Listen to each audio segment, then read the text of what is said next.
The Dripping Man. When I was very little, I met my very best friend. I was quite the fearless little child, so I wasn't afraid of him, though I do think most little kids might have been. But I was a boy, and by my logic, that meant I wasn't supposed to be scared of anything, even if I was a little. I was still a boy. I met him when I was 5. I was at a park with my twin sister, Abby. I had just made my way down the slide. That was one of my favourite things, feeling the wind in my face, the thrill of the fall, even if it was just a gradual slope that lasted 2 seconds at the very most. I popped right back up after getting to the end and whirled around to run back to the ladder that would again lead me to my second long thrill. That was when I saw him. He lingered in the shade of a tree at the edge of the park, peeking out behind the trunk. Everything my mother had told me about not talking to strangers flew out the window as I turned to look at him. "Hi, my name's Tyler. I'm 5 whole years old, and I can count to 15 all on my own," I cheered, giving a typical 5-year-old's greeting. Something about being little, you just want to be the biggest show-off you can. He was very quiet. He didn't say a word in response to me, which to me at the time was pretty rude. Maybe he was just shy. Yes, that must have been it. I looked to the side, and then back to him. He was still there. In fact, he seemed to have come out a little more. I could see most of him now, when before I'd only seen his head and his shoulders. "Do you want to turn?" I asked calmly. He didn't say anything, but he did respond with a very slight shake of his head. "No? Huh? Well, that's your loss, I guess." I considered turning back to the slide. But that's when I got a great idea. I would ask this fellow to be my friend. Yes, that's just what I'd do. I didn't quite know why I wanted this man to be my friend, or why I felt so drawn to him. Maybe it was that his skin, slimy looking from what I could see, was pitch black. Maybe it was that where his face should have been was just a smooth surface. No dips for eyes, not a bump for a nose. A blank template is what I could best describe it as. As for the rest of him, he didn't seem to be clothed. He didn't seem to have any genitalia, but I knew he couldn't be a girl. He didn't have those bumps on his chest that my mum and other mums seemed to have, and his skin, just like that on his face, was smooth and slimy. "Well," I lingered on that word, "do you want to be my friend?" He seemed excited by that question. He stepped out from behind the tree. He was nodding vigorously. Looking back on it, I'm fairly sure other kids would have either cried or have peed themselves. Most probably would have done both, but I didn't. I felt quite the opposite of either of those things. I just knew me and this man would be very good friends. My sister and I had always been very, very close, so logically I was thrilled to introduce the two. I beckoned my new friend to follow me with a wave of my hand, and I turned to run across the park to the swings, my sister's favourite spot. When I got there, though slightly out of breath, I spoke quickly. Abby, I want you to meet my new friend." Abby looked up to me. "Where is he?" "Right here," I exclaimed happily, turning around to face my friend. It was then I discovered he wasn't behind me, like he should have been. She giggled. "We're going to be in the first grade soon, Tyler. You should know imaginary friends are for babies. I furrowed my brow. My friend certainly wasn't imaginary. But where could he have gone? Ah, there he was, back behind his tree. His head poking out had given him away to me. He must have somehow seen I was looking at him as he raised one hand, shiny with slime, and waved at me. I waved back. I'm gonna play with Abby now, okay? I'll see you next time, I guess, I called to him. I didn't know if he heard me, but I was pretty sure I saw him nod.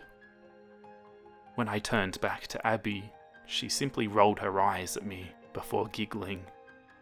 Come on, let's go play on the rock wall. I smiled and nodded.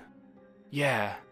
With one last look back, I didn't see my friend anymore, but I was sure he was somewhere near, and so, satisfied with that feeling, I went to go play with Abby. That night, I saw him again. He visited me while I was climbing into my bed. My sister and I shared a room at that time, so I was very thrilled that he was there. Certainly should be able to meet him now. Abby! She rolled over so she could see my face, and she brushed her blonde hair out of her face with a hand red with sunburn. Yeah? Look, Abby, my friend's here. Say hi to him. I grinned. My cheer turned to confusion as she looked around the room, clearly oblivious to my friend standing there. Tyler? She murmured, her voice fairly heavy with sleep. Just go to bed. But Abby... Too late now. She'd already rolled over. I waited a moment, giving her a few minutes to fall asleep enough so that my talking wouldn't wake her. I turned to my friend and jumped a bit, finding him at the foot of my bed. Don't get to thinking wrong. I wasn't scared. I'm a boy, after all. But I hadn't heard him move, nor had I felt him sit down, so you could say I was a little surprised. That was when he talked to me. He told me if I wanted, I could call him the Dripping Man, and that he wanted so badly to be my very best friend. I was puzzled at the name, but I managed to figure it out on my own. It must have been because he was so slimy. Surely that gunk proved quite messy. I told him I'd stick to just calling him Drippy, if he didn't mind. The Dripping Man just seemed too formal of a name for a little 5-year-old to call him. The name has stuck throughout the years. I then asked a question that I was sure would throw him off. Why couldn't my sister see him? He wasn't as stumped as I'd hoped, as proceeded to explain how you had to be super special to hear him, even more special to see him. Since I was now his friend, I guess that made me pretty special, because I could do both of those things. I asked him a few more questions. Another little kid thing, I guess. Adults, unless really confused or just stupid, never asked that many. That night, I certainly hadn't expected him, but I didn't mind him showing up either. Little did I know this was a good thing, because he'd be showing up every night for a very, very long time. Skip a few years, my sister and I were now turning 10. Abby was still very close, and I relied on her a lot. She didn't seem to mind my clinginess. I also noticed that though she was used to it, she seemed slightly annoyed whenever I brought up Drippy. That was another person I was still very close to. I was still very best friends with Drippy.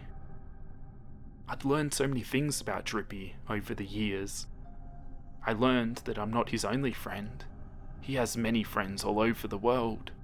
A lot of them were little kids, but there were some adults too. He just found the children so much easier to make friends with.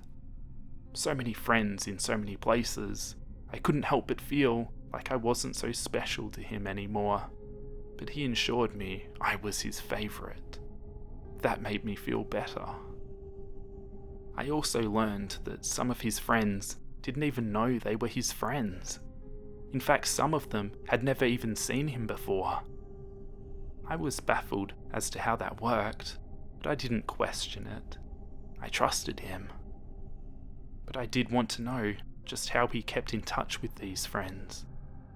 I learned these friends weren't special enough to see him, but they could hear him. If you've ever heard your name called out, but no one you could find was the source, don't worry. If you've ever found something that wasn't where you left it, don't worry.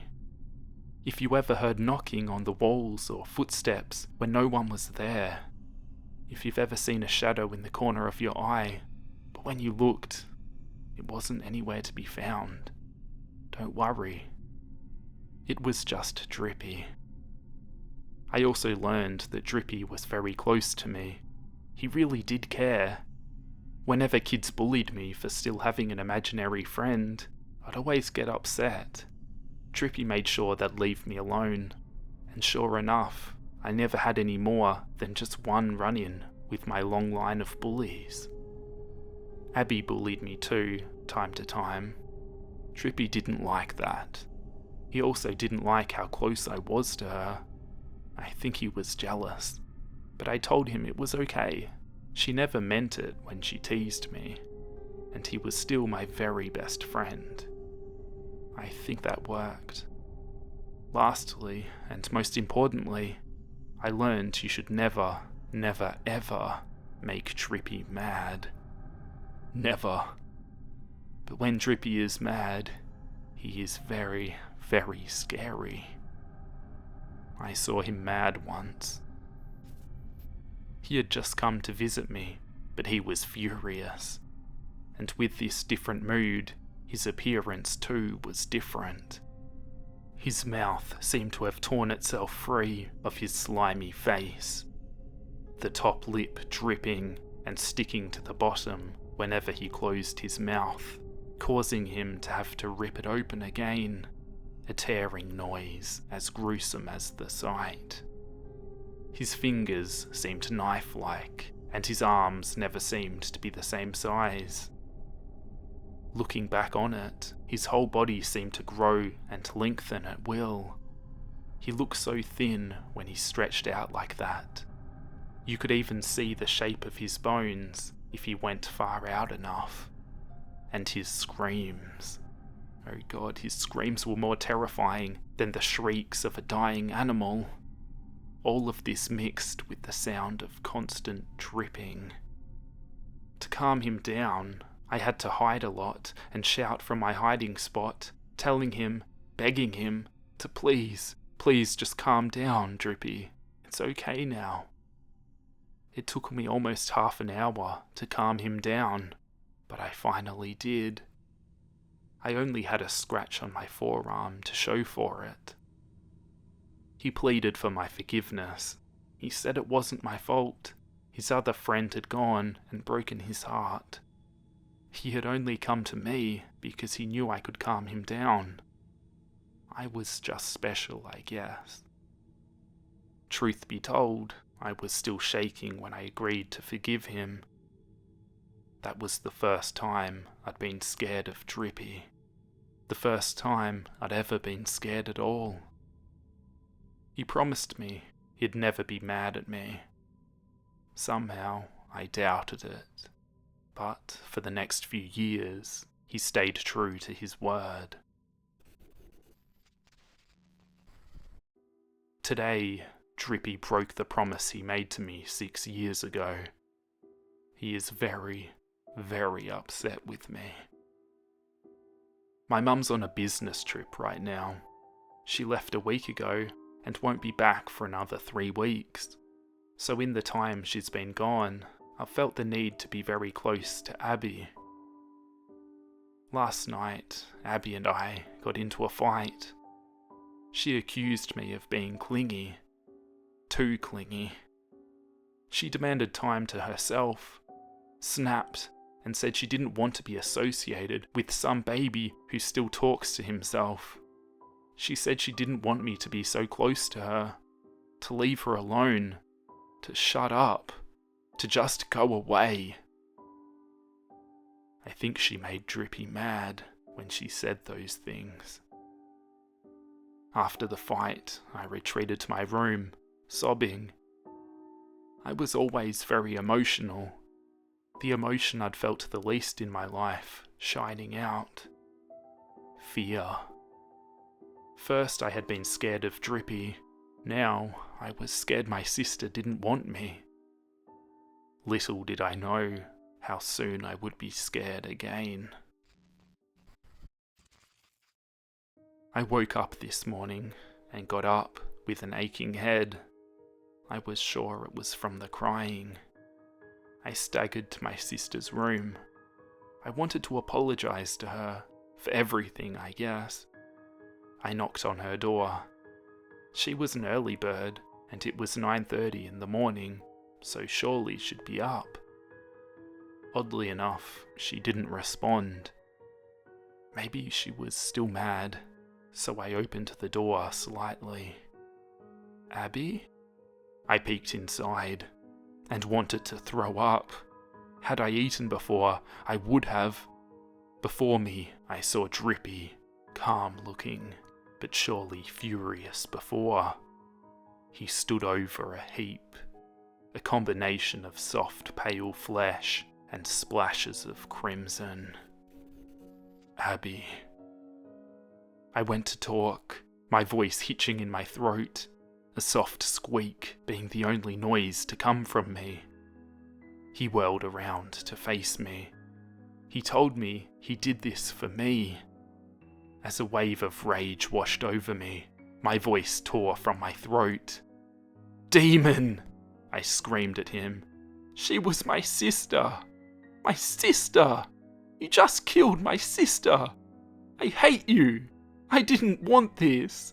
I sobbed, turning away as I watched him twitch in anger. I rushed back down the hallway, screaming as I went that I hated him. I hated him. Soon his screaming accompanied my sobbing. I slammed the door behind me. I locked it and got my laptop. I need to write this. I need to write this now because I want to warn you while I have the time. Drippy is very mad at me. I strongly believe I'll be joining Abby soon. But I have one more thing to tell you. Please, please, be careful of Drippy. Please, if you see him, please be careful of my old friend.